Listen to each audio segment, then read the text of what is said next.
बहुत पुराने समय की बात है। एक गुरुकुल में कुछ बच्चे अपने गुरु के साथ बैठकर पढ़ाई कर रहे थे। गुरु अपने सभी बच्चों को अच्छे से समझा और पढ़ा रहे थे, लेकिन बहुत समझाने के बावजूद भी एक बच्चे को चीजें समझ में नहीं आ रही थी। गुरु ने उस बच्चे से गुस्से में अपनी हथेली दिखाने के लिए कहा। बच्चे का हाथ देखकर गुरु ने उस बच्चे को पढ़ाई छोड़कर घर जाने के लिए कहा, क्योंकि उस बच्चे के हाथ में पढ़ाई की रेखा नहीं थी।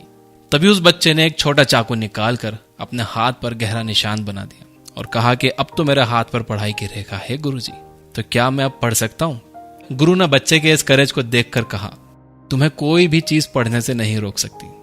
ये बच्चा और कोई नहीं था बल्कि फेमस लेखक महर्षि पनिनी थे, जिन्होंने संस्कृत व्याकरण की बहुत सी किताबें लिखी। तो दोस्तों, आप लोगों को भी अपनी जिंदगी में अपने सपनों के लिए इस बच्चे की तरह ही निडर और अपने इरादों को पक्का रखना होगा, चाहे फिर दुनिया आपसे कुछ भी क्यों ना कहे। अगली कहानी। एक गुरुकुल में रोज मेडिटेशन करने का नियम था। मेडिटेशन करने के बाद अपनी प्रोग्रेस अपने गुरु को बतानी होती थी। एक नए लड़के को मेडिटेशन करने में बहुत परेशानी हो रही थी। वो मेडिटेशन के दौरान फोकस ही नहीं कर पा रहा था, जिसकी वजह से वो बहुत गुस्से में था। उसके गुरु ने उससे पूछा, तुम्हें एग्जैक्टली किस चीज पर गुस्सा आ रहा है? उस लड़के ने कहा, जब भी मैं मेडिटेशन करता हूं, कभी कोई बातें करता हुआ आ जाता है, कभी बिल्ली या दूसरा जानवर आ जाता है। गुरु ने लड़के से कहा कि तुम्हारे आसपास की हर चीज पर तुम्हें गुस्सा आ रहा है, जबकि मेडिटेशन करने का असल मकसद ही गुस्से को अवॉइड करना होता है। तुम्हें कोई तरीका ढूंढना होगा जिससे तुम अपने आसपास के लोगों, जानवरों और चीजों से डिस्टर्ब हुए बिना मेडिटेट कर पाओ। तो फिर लड़का गुरुकुल से बाहर एक पीसफुल जगह ढूंढने निकल पड़ा। उसे एक बहुत शांत एक नदी का किनारा दिखा। उसने वहीं पर अपनी चादर बिछाकर मेडिटेशन करना शुरू किया। जैसे ही उसने आंख बंद की तो उसे हवा चलने की आवाज आई, तो वो उस पर गुस्सा हो गया। फिर पेड़ के पत्तों की आवाज आई तो उसे उस पर गुस्सा आ गया। कभी पक्षियों की आवाज आई तो उसे उस पर गुस्सा आने लगा। उसने सोचा कि नदी के किनारे पर बहुत डिस्टर्बेंस है, क्यों ना नदी के बीचों बीच जाकर मेडिटेट किया जाए। वो एक नाव में बैठकर नदी के बीचों बीच गया और वहां मेडिटेशन करना उसने शुरू किया। नदी में मेडिटेशन करते वक्त उस लड़के को अच्छा महसूस हो रहा था। फिर वो रोज नाव में बैठकर नदी के बीच में जाकर मेडिटेशन करने लगा। अब वो खुश था कि उसे कोई डिस्टर्ब नहीं कर रहा है और वो मेडिटेट कर पा रहा है। एक दिन नदी में मेडिटेशन करते वक्त उसे पानी के छपछपाने की आवाज आई। उसने आंखें खोली तो देखा कि एक बड़ी सी नाव उसकी तरफ आ रही थी। वो बहुत गुस्सा हो गया। वो गुस्से में चिल्लाने लगा, अपनी नाव को यहां मत लाओ, उसे मोड़ लो। लेकिन उस नाव ने इस लड़के की नाव को टक्कर मार दी। लड़का बहुत गुस्से में था, लेकिन जब उसने उस बड़ी नाव में देखा तो उसमें कोई भी नहीं था। वो नाव तेज हवा और पानी के बहाव से वहां आ गई थी। तब उस लड़के को अपने गुरु का सवाल फिर से याद आया कि तुम्हें एग्जैक्टली किस पर गुस्सा आता है। लड़का समझ गया कि असल में गुस्सा उसे दूसरे लोगों की वजह से या सिचुएशन की वजह से नहीं आ रहा, बल्कि खुद अपने रिएक्शन पर आ रहा था। इसके बाद से लड़के ने फिर से गुरुकुल के अंदर मेडिटेशन करना शुरू कर दिया, जहां पर पहले ही की तरह डिस्टरबेंस था, लेकिन अब उसने उस शोर को एक खाली नाव की तरह समझना शुरू कर दिया था। इस कहानी से हमें यह सीख मिलती है कि बिना आपकी मर्जी के कोई भी चीज आपको गुस्सा नहीं दिला सकती। किसी चीज पर अगर आपको गुस्सा आता है तो आप उसे एक खाली नाव की तरह ही समझो। अगली कहानी।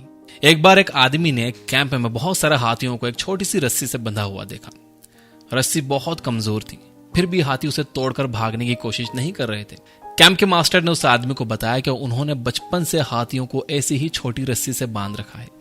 बचपन में हाथियों के लिए यह रस्सी तोड़ना मुश्किल था। बड़े होते होते हाथियों ने यह कबूल कर लिया कि वो ये रस्सी कभी भी नहीं तोड़ पाएंगे, इसलिए हाथियों ने यह रस्सी तोड़ने की कोशिश करना भी बंद कर दिया। इस तरह से इंसान भी अपनी जिंदगी के कुछ फेलियर्स के बाद ये यकीन कर लेते हैं कि वो कभी जीत नहीं पाएंगे, या पहले कभी उन्होंने कुछ देखा है कि किसी चीज में किसी को नुकसान हो गया है तो ये भी उसको नहीं कर पाएंगे। आपको ये बात हमेशा याद रखना चाहिए कि अगर कोई पत्थर हथौड़ों के 100वें वार से टूटता है तो इसका मतलब यह बिल्कुल नहीं हुआ कि पहला वार बेकार था। आपको अपने गोल्स और सपनों को पूरा करने के लिए लगातार कोशिशें करते रहना चाहिए। एक दिन आप इतने कैपेबल जरूर हो जाओगे कि अपना गोल हासिल कर सको। अगली कहानी। एक बार एक राजा ने अपने राज्य के एक रास्ते पर बड़ा सा पत्थर रखवा दिया और छुप कर उस रास्ते पर नजर रखने लगा। राजा देखना चाहते थे कि कौन उस पत्थर को हटाएगा। उस रास्ते से बहुत से लोग निकले, लेकिन किसी ने पत्थर नहीं हटाया, बल्कि कुछ लोगों ने रास्ता साफ ना होने की वजह से राजा को ही दोष दिया। तभी वहां एक आदमी सब्जियों का तांगा लेकर उस रास्ते पर आया। उस आदमी ने बहुत मेहनत करके उस पत्थर को हटाया। पत्थर के नीचे एक लिफाफे में सोने के सिक्के और एक कागज रखा हुआ था जिस पर लिखा था कि यह इनाम पत्थर हटाने वाले के लिए है। इस कहानी से हमें यह सीख मिलती है कि हमारे रास्ते में आने वाली रुकावट हमें और बेहतर करने और बेहतर बनने की अपॉर्चुनिटी भी देती है। यह हमारे ऊपर डिपेंड करता है कि हम कैसे उस अपॉर्चुनिटी का फायदा उठा सकते हैं। अगली कहानी। एक लड़की अंधी होने की वजह से खुद से बहुत नफरत करती थी। उसे पूरी दुनिया में सिर्फ अपने बॉयफ्रेंड से ही प्यार था। वो अक्सर अपने बॉयफ्रेंड से कहती थी कि अगर वो देख पाती तो तुरंत उससे शादी कर लेती। एक दिन उस लड़की को किसी ने आंखें डोनेट कर दी, जिसके बाद वो पूरी दुनिया को देख सकती थी। फिर उसके बॉयफ्रेंड ने उससे पूछा कि अब तुम सब कुछ देख सकती हो तो क्या अब मुझसे शादी करोगी? लड़की अपने बॉयफ्रेंड को देखकर हैरान हो गई क्योंकि उसका बॉयफ्रेंड भी अंधा था।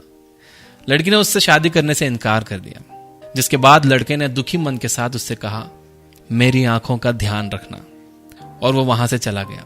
दोस्तों, जैसे जैसे इंसान के हालात बदलते हैं वैसे वैसे उनकी सोच भी बदल जाती है। जिन लोगों ने बुरे वक्त में उनका साथ दिया होता है, कई लोग उन्हें भूल जाते हैं, बल्कि कभी कभी तो अपनी जिंदगी दूसरों के नाम करने पर भी कोई अप्रिसिएशन नहीं मिलता है। तो जो लोग आपका हमेशा साथ देते हैं उनकी कदर करना सीखो, उन्हें अप्रिशिएट करो। हर किसी को केयर करने वाले लोग नहीं मिलते। आपके हालात जितने अच्छे और जितने बेहतर होते चले जाते हैं, आपको उतना ही ज्यादा दयालु बनना चाहिए। अगली कहानी। एक बार एक लड़की अपने फादर से कहती है कि मैं जिंदगी के स्ट्रगल से परेशान हो चुकी हूँ। एक परेशानी खत्म होती नहीं है कि दूसरी लाइन में पहले ही खड़ी होती है।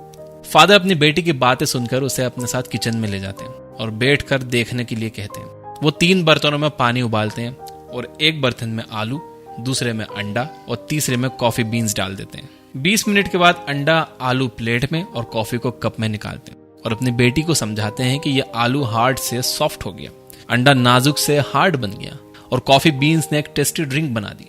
लेकिन ये सब करने के लिए इन तीनों चीजों को गर्म पानी के स्ट्रगल को झेलना पड़ा, तब जाकर ये ऐसे बने हैं। इंसान की जिंदगी भी ऐसी ही होती है। स्ट्रगल इंसान को बेहतर बनाता है और इंप्रूव होने का मौका देता है। अब यह आप पर निर्भर करता है कि आप स्ट्रगल को कोसोगे या उससे कुछ सीखोगे। एक इंग्लिश की कहावत है कि there are no free lunches in this world. आपको हर एक गोल के लिए मेहनत करनी ही पड़ेगी। अगली कहानी। एक स्पीकर ने स्पीच के बीच में लोगों को 2000 रुपए का नोट दिखाते हुए पूछा कि ये किस किस को चाहिए। ऑडियंस में बैठे सभी लोगों ने हाथ ऊपर कर दिए। स्पीकर ने नोट को बुरी तरह से मोड़ दिया, फिर पूछा कि अब ये किसको चाहिए। सारे लोगों ने फिर से अपने हाथ ऊपर कर दिए। इस बार स्पीकर ने नोट को बुरी तरह पैरों से रौंद कर पूछा कि अब ये किसको चाहिए। इस बार भी सबने अपने हाथ ऊपर कर लिए थे। दोस्तों, इस कहानी से हमें यह पता चलता है कि पैसों की वैल्यू कभी भी कम नहीं होती, चाहे वो कितना भी गंदा क्यों ना हो जाए। 2000 को नोट जूतों से दबाने के बाद भी 2000 का ही रहा। इसी तरह जिंदगी में भी हम बहुत बार गिरते हैं, लोग हमें दबाने और गंदा करने की कोशिश करते हैं, लेकिन इसके बावजूद भी आपको कभी भी अपनी वैल्यू खोने की जरूरत नहीं है। आपकी वैल्यू हमेशा वैसी ही रहती है जैसी आप बनाना चाहते हो। अगर आप खुद को वर्थलेस समझोगे तो वर्थलेस रह जाओगे। अगर आप खुद अपनी वैल्यू करोगे तो दुनिया भी आपकी वैल्यू करेगी। तो अपनी वैल्यू करना सीखो। अगली कहानी। एक बार एक आदमी कुकून में से बटरफ्लाई को निकलते हुए देख रहा था। बटरफ्लाई कुकून से निकलने की बहुत कोशिश कर रही थी, लेकिन निकल नहीं पा रही थी। बहुत देर बाद उस आदमी ने कुकून को कैंची से काट दिया ताकि बटरफ्लाई आसानी से बाहर निकल सके। बटरफ्लाई बाहर तो निकल गई थी, लेकिन उसकी बॉडी सूजी हुई थी और पंख भी सिकड़े हुए थे। आदमी ने बटरफ्लाई की मदद करने के लिए कुकून को काटा था, लेकिन ऐसा करना बटरफ्लाई के लिए नुकसानदायक साबित हुआ।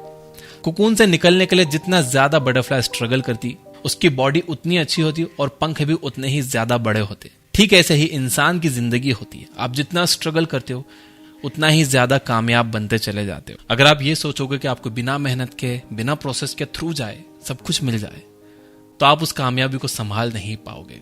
जैसे कि एक चिड़िया घर का शेर जिसे खाना आसानी से मिल जाता है, अगर आप उसे अब जंगल में छोड़ दोगे तो उसे दूसरे जानवर मार देंगे, क्योंकि उसने कभी लड़ना सीखा ही नहीं, वो प्रोसेस के थ्रू गया ही नहीं, उसे सब कुछ आसानी से मिल गया। अगली कहानी। एक लड़का को बहुत ज्यादा गुस्सा आता था, इसलिए उसके फादर ने उससे हर बार गुस्सा आने पर एक लकड़ी की दीवार पर एक कील गाड़ने के लिए कहा। शुरुआत में लड़के ने बहुत सारी कीलें गाड़ी। धीरे धीरे लड़के का गुस्सा कम होता गया और उसने कीलें गाड़ना कम कर दी, जिसके बाद उसके फादर ने कहा कि अब वो इन कीलों को वापस निकाले। उन कीलों को निकालने के बाद उस बच्चे के फादर ने बच्चे को दीवार दिखाते हुए समझाया कि बेटा, गुस्से में कही जाने वाली बातें इन कीलों के छेद की तरह होती हैं, जो लोगों के दिलों पर पड़ जाते हैं, जिन्हें आप कभी भी भर नहीं सकते। इसलिए कभी भी गुस्से को अपने ऊपर हावी मत होने देना। गुस्से में कही गई बातों को आप कभी भी वापस नहीं ले सकते। ये बातें इंसान के दिल पर लग चुकी होती हैं, इसलिए अपने गुस्से को कंट्रोल करना सीखो। अगली कहानी। 4 दोस्त थे जो एक साथ पढ़ते थे। एक रात पार्टी करने के बाद वो अगले दिन स्कूल में गंदे कपड़े पहनकर जाते हैं और अपने टीचर को बताते हैं कि वो कल रात किसी शादी में गए थे जहां से वापस आते वक्त उनकी गाड़ी का टायर पंक्चर हो गया था और वो पूरे रास्ते अपनी गाड़ी को धक्का मारकर वापस घर आए हैं, इसलिए वो टेस्ट का कुछ पढ़ नहीं पाए। टीचर ने बच्चों की बातों को सुना और उन्हें 2 दिन बाद टेस्ट देने के लिए बुलाया। टेस्ट वाले टीचर ने चारों बच्चों को अलग अलग रूम में बिठाया। फिर भी चारों बहुत कॉन्फिडेंट थे क्योंकि इस बार उन्होंने बहुत पढ़ाई करी थी। लेकिन क्वेश्चन पेपर देखकर चारों बच्चों के होश उड़ गए क्योंकि पेपर में सिर्फ एक ही सवाल था, गाड़ी का कौन सा टायर पंचर हुआ था। इस कहानी से आपको 2 सीख मिलती है। पहली, बिना प्रॉपर प्लानिंग के कोई भी काम पूरी तरह से कामयाब नहीं होता। दूसरी, झूठ बोलने से कभी किसी का भला नहीं हुआ है। अगर स्टूडेंट सच बता देते तो उन्हें यह सिचुएशन फेस ही नहीं करनी पड़ती। अगली कहानी। एक आदमी को अपने इंटेलिजेंस पर बहुत घमंड था। एक दिन वो भगवान से बात करने के लिए एक पहाड़ की चोटी पर चढ़ गया। वहां पर चढ़कर उसने भगवान से पूछा, आपके लिए करोड़ों साल कितने सालों के बराबर होंगे? भगवान ने जवाब दिया, 1 मिनट। इसके बाद उस आदमी ने भगवान से पूछा, आपके लिए करोड़ों रुपए कितने पैसों के बराबर होंगे? भगवान ने जवाब दिया, 1 रुपए के बराबर। जिसके बाद उस आदमी ने बड़ी चालाकी से भगवान से कहा, क्या आप मुझे 1 रुपया दे सकते हो? भगवान ने कहा, बिल्कुल, 1 मिनट रुको।